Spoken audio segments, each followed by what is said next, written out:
So last week I spoke about what is worship. What is worship? And why worship in the first place? And I'm going to from a kind of a bigger picture, and we spoke about that if you want God to sit down and sort of stop what he's doing for a little bit and sit down and take notice of you, the space that you create for God to do that is worship. And it was so beautiful today that you really brought that out in us, to just come as we are. It doesn't matter how good a singer you are, it doesn't matter if you can keep the tune or not. It's not about that. It's about coming as you are before God. And the space that you create for God to take notice of you is worship. And in that time, God takes notice of what it is that you bring to him. Because you come as you are, without any expectation and anything like that. And we spoke about preparation, and we spoke about how important it is to prepare yourself before you come on Sunday to church. How many of us wake up on a Sunday and say, oh, I have to go to church? How many of us wake up early and say, I can't wait to meet my brothers and sisters in God, and to just worship with them, fellowship with them, and just be able to be in that space? And how important it is to come prepared. And I hope that that was in your mind this morning as you got up and come to church, that you came prepared. Today, I want to talk to you a little bit about what does worship look like? What does worship look like? But before we look at that, I want us to look at this question. Why do I have to come to corporate worship?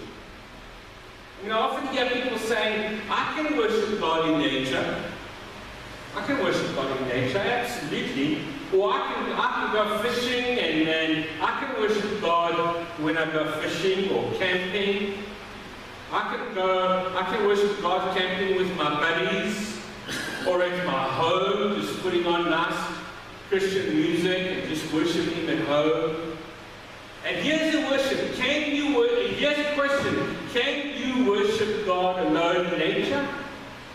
Of course you can. Can you worship God at home alone? For sure you can. Can you worship God fishing or camping with friends? Absolutely you can. But my question is, do you really do that? Say I can, and of course you can, but do you really worship God? You see, in corporate worship, when we come together in church and we worship, it's different being here with others and being by yourself.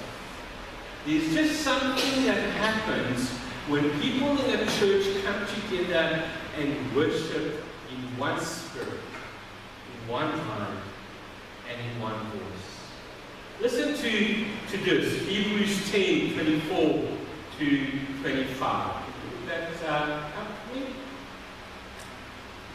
And let us consider how to stir up one another to love and good works, not neglecting to meet together, as is the habit of some, but encouraging one another, and all the more as you see the day drawing near. How in the world can this passage be real if I'm never connected to you? How in the world can we make that become a reality if I'm never connected to you? How in the world will I know how to encourage and inspire you if I'm never connected to you? And what happens is when we get together corporately, we know each other's where we are. We can see each other. We ask each other, hopefully, how are you? And you hopefully feel comfortable saying, I'm actually not well. I'm not in a good space. I need you to pray for me. God moves in a unique kind of way when we are together corporately worshiping Him. It's not about the one or the other. but about making a commitment this year to be here. When we worship together, there is an anointing that happens. There is battles that are being won on earth as it is in heaven. And I want us to look very quickly at some of the elements of corporate worship. When we get together, we need to sing out loud.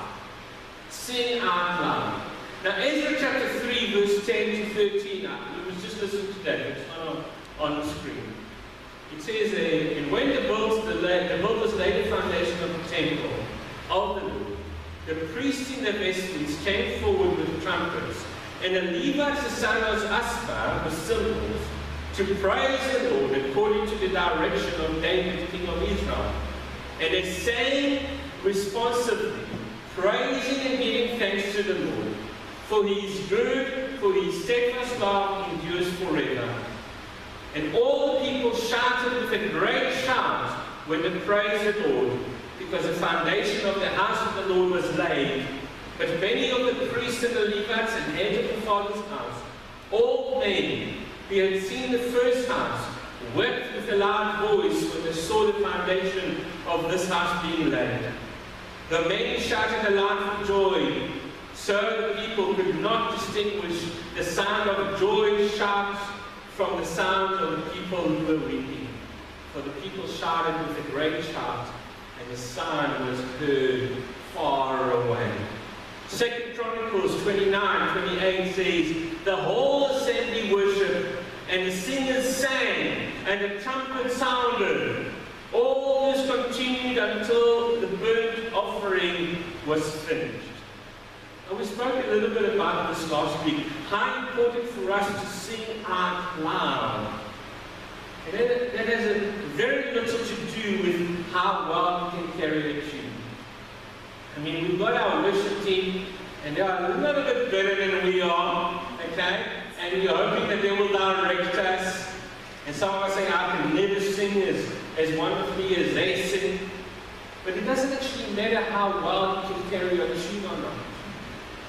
It's exactly what God has encouraged us to do, is to sing from our heart. Because God, in the time of worship, when we create that space for Him to sit and take notice of us, He looks into our heart. So the first one is singing out loud. The second one is bowing down. Now this is a bit of a nerve-wracking to talk about bowing down. I mean, we are in a Presbyterian church, you know. We might be chosen, but we are frozen. So how much of this is enough for us to bow our head, okay? So there are a couple of layers to bowing down, and I'll simplify this. First of all, there is a simple bowing of the head. Then you simply bow your head, which doesn't require much, but just bowing your head, which is really what worship literally means. The word worship means to bend the neck forward. That your neck is exposed. To expose the back of the neck in the time of the Bible time was an act of submission. And the word worship in Hebrew, to baruch, it means to expose your neck, to be in submission. This is what we do with God, is we submit in worship. Another way is to get your knees on your knees and your face on the ground. So should you try that? No. I think for some of us, when we come to worship and stand before God with our hands raised, that is exactly the best expression of where you are right now. But sometimes we need to find ourselves on our knees. Sometimes we need to find ourselves with our face in the ground. Because sometimes worshiping God is hard. And I really believe that when it comes to reigning in this province, that's where God wants us to be.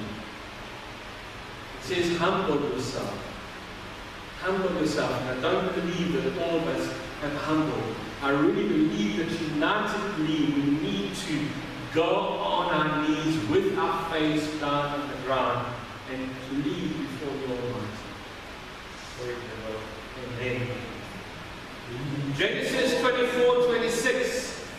The man bowed his head and worshipped the Lord, it says.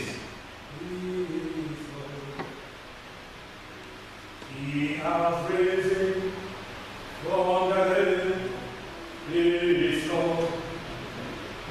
Every son, every man, God, that Jesus Christ is Lord, is Lord, is Lord. Jesus is Lord. He has risen from the dead. He is Lord. Every shall become all that Jesus Christ is Lord. All you run, all you run.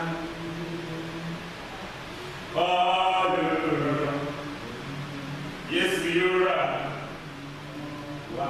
Sorry, I love you.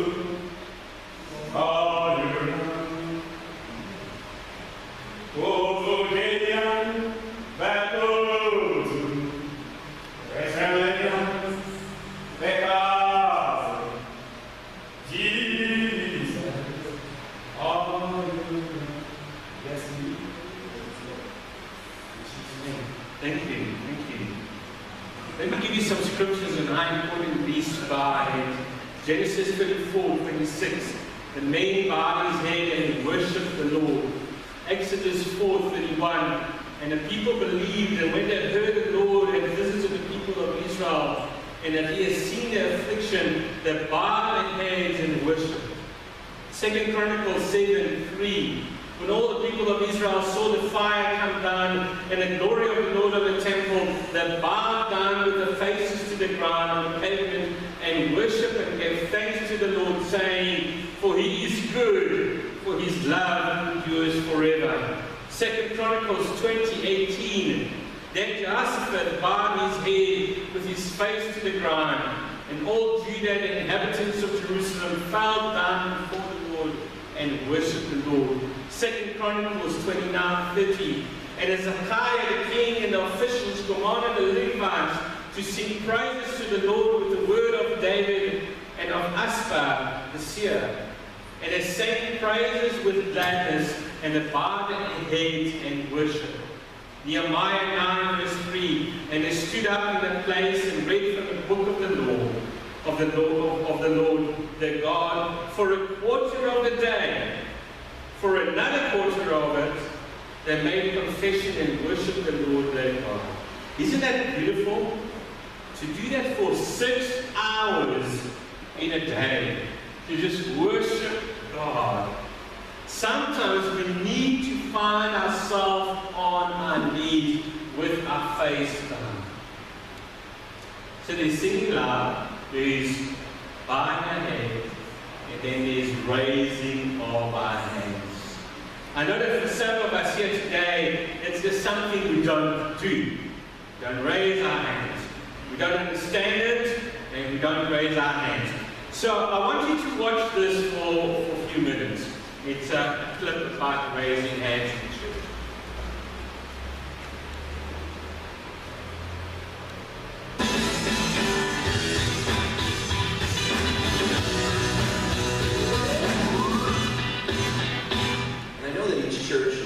Has its own worship style, which is cool. Some people are more expressive in worship, some people are more subtle, and it's all good. I go to a church that's pretty expressive in worship. It's a hand-raising church. That's what it is, right? That's what, anybody here go to a hand-raising church? Sweet. Who here does not go to a hand-raising church?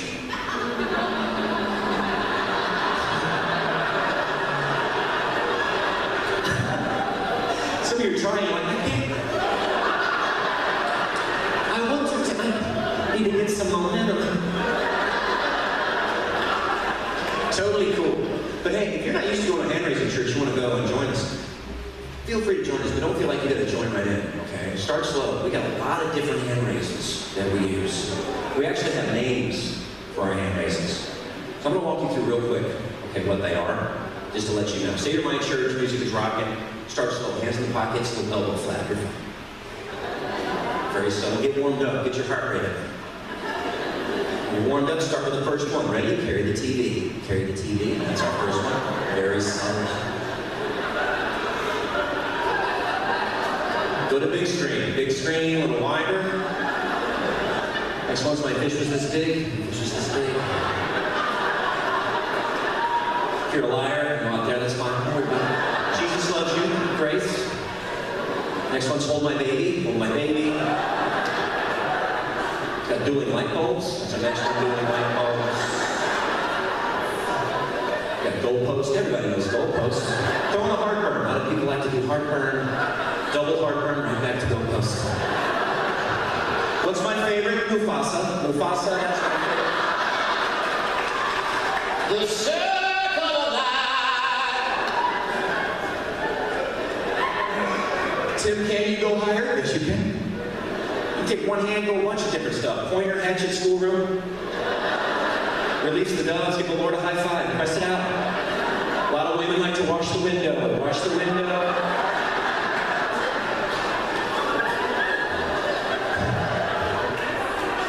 And when you're comfortable there, go for the big three. Village people, Rocky touchdown. There you go, there's your big three.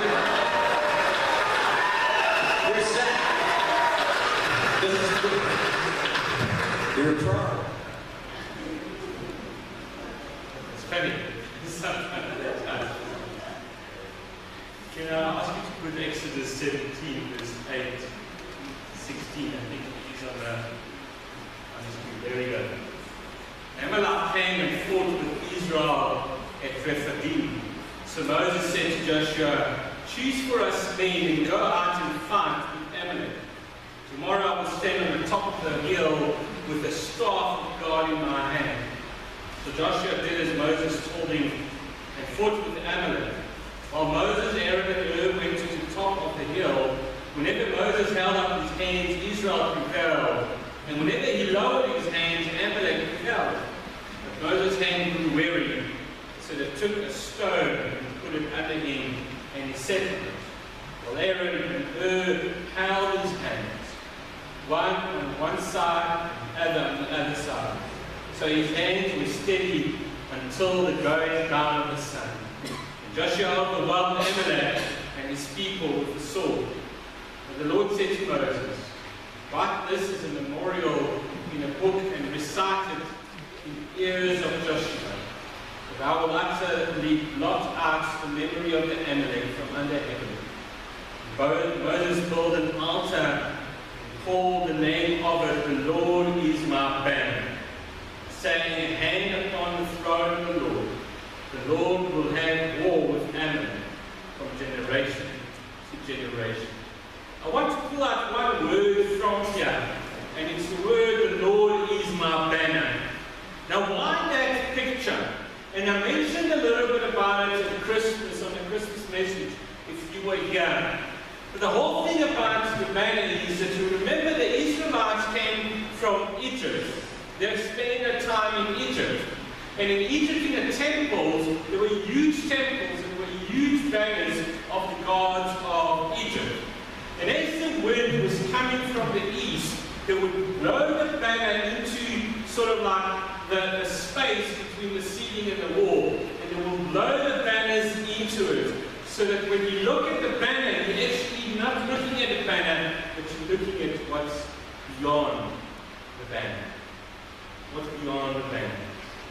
And I love this picture because I think it represents what we do sometimes when we raise our hands. When we raise our hands, it's not about us raising our hands, but it's about what is beyond the hand that we're raising. Why it is that we're raising our hand. It's like a banner. And it's not so much who notices, but rather that we notice that there is something beyond our hand. Something beyond the earthly that is greater than who I am. Another idea is that we are reaching out, like we are reaching out to our Father. Have you ever seen a child who is much, much shorter than you? and they want your attention and will tug at your pants. The first word is Daddy, and then up, lift me up.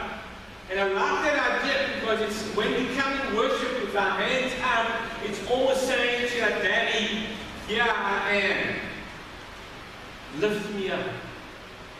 Doesn't the scripture say, humble yourself in the sight of the Lord and He will lift you up. So here's another question. What if I'm not that expressive? What if I'm not that expressive? What if I'm the kind of person who just doesn't show my emotion easily? Whether it is people or even in worship. So here's the deal with this kind of people. At a minimum, we can all sing. We can all sing. Even those who don't think they can sing, that you can sing. At a minimum, it's really not about the good noise or the bad noise that you're making. It's about the singing. Everyone can do that. But I'd like to invite you, maybe even challenge you. Remember last week we spoke about the kind of praises that God wants to inhabit. The word for praise was also translated in sing. Maybe that is the very place that God is waiting for you. Maybe that's where He wants us to let go and let Him be what He wants to be in our life. Maybe we need to be insane with Him. Now, the immediate response to that is, well, how much is too much? There will always be this tension in us giving of ourselves to God in worship. And some of us are not comfortable at all with this, and others are super comfortable. They don't have a problem. Well, some of us might say, hey, you know, I just want to say and stand in the right way. Others will say, well, give me the space to dance and I will dance. And last year I saw some of you dancing in this very church. So there are a few things that I think we need to agree on when it comes to free expression of oneself in worship. First one is, if you are standing next to someone who worships differently to you, at a minimum, you should not be looking at them with disgust and going. So at a minimum, respect what they do. And you know, often we see that, especially when we go to other churches. So you might see it tonight. I know when we went, Tammy and I went to that Hebrew service on Saturday, and you know, you will get those who wash the windows, you know, like I was saying, and they do this with their hands and all that kind of stuff, and with flag, and just sort of like looking at them. At a minimum, make them have a space. Make them have a space. That is the way that they want to worship God. If they want to lift their hand up, let them lift their hand up. If they want to kneel, let them kneel. Second thing is, if you see someone worshiping in silence before the service, respect that when you come in. Many people in this church do that. They come in and they sit down and you see them worshiping in silence. Let them have that. Respect that.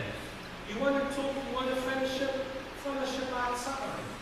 But if you see them coming down, when you come into the church, respect that. Allow them to have that space. Third thing is, if you're comfortable to worship in your own language, then do so. Then do so. Last year I introduced some of Afrikaans songs because a lot of you guys also speak Afrikaans. So I will introduce some Afrikaans songs. I'm still waiting for songs from Ghana because a lot of you guys are from Ghana, and I know why you're not sending me the song, because you think you're going to scare us away. Because I've watched on YouTube, and let me tell you, in Ghana there isn't this. There isn't even washing windows. Hey, there is Jehovah Jah all the way. You know, they're dancing in the streets and so on. And I know why you're not doing it. But you know what?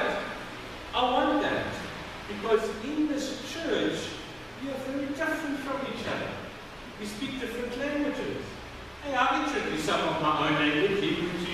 to the worship, we need to be able to worship in more than just one language. And we need to respect that and allow you to have the space to pray that. And how many of you who speak Afrikaans pray at home Afrikaans? But when you come in here, what language do you pray? English. Why? You accommodate each other, but that is your language. You're not praying to us, you're praying with us to Him. And remember, it's like a banner, it's beyond what is here, it's to Him. 2 Samuel 12:20 says, "And David arose from the earth, and washed and anointed himself, and changed his clothes, and he went into the house of the Lord and worshipped. He then went to his own house, and when he asked, they set food before him, and he ate." Maybe the reason David is known as a man after God's heart is that even in the world around him, everything fell apart. He did not push God aside. And this is where David lost his son. He did not push God aside, but he pressed on and he pressed into God. How many of us, when things around us fall apart, the first thing we do is not come to church? The first thing we do is not pray. The first thing we do is not worship. Which is the very first thing we need to do, is come to church so that we can lift you up. Is praise and worship God so that He can lift you up.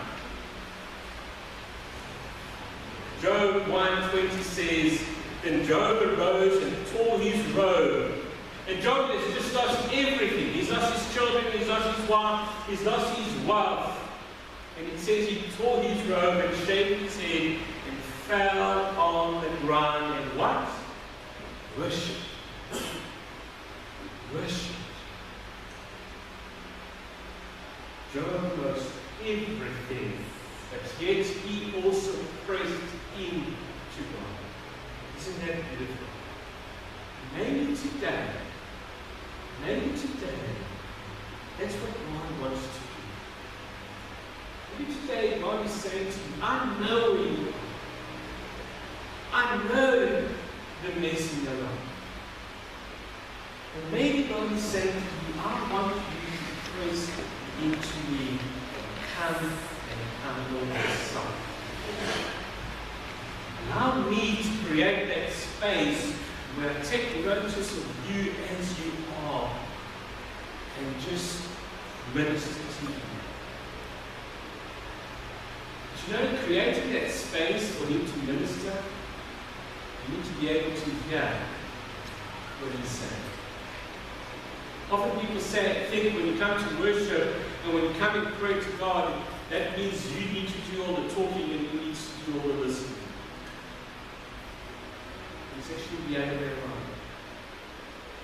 You need to do all the listening and He needs to do all the talking. And I often find, whether it's in the church setting or whether it is in my private setting, that I bring all my supplication, all my things to God, and God is just waiting for me to shut up so that He can talk, so that He can say, I know, and I'll work for you. As a matter of fact, something is going to happen. How many of us do that? How many of us come to God in prayer, and then when we pray, we say, Amen, Amen. There's a full stop. The end of my prayer. And then we go do whatever we do. How many times in church we come and we worship, and as soon as the song is finished or the song that is playing on the screen is finished, that's it. Sorry God, you had that space, that 4 minutes of a song to speak to me. It was so beautiful today that we allowed Him to have a space, and thank you for that. That God gave us that space. And often we believe, but why do we have to repeat the words over and over and over and over? Because we allow that to get in, to immerse ourselves, to meditate. Remember, last year I shared the word meditate means to chew on it. And when you chew, you don't take a bubble gum and chew it once and you throw it away. No. You chew it on and on and on. And the bubble gum has lost the flavor and you're still chewing on and on and on. As you allow that to sort of sink in. And the same thing is that we need to be in worship, whether it's corporate worship, whether it is private worship. My desire this year, and I spoke to the honor as well, and we're going to have our meeting with regards to it. My desire here this year is that we as a church become more of a worshiping church. And I'm not talking about singing better, having more instruments or anything like that, but that we worship God. One of the spaces that we will create is once a term in the evening, we will have a soaking session. It's just going to be praise and worship. If God speaks to you and you want to share with us, you'll have the freedom to do it. But I would invite you on those evenings to just come and just worship.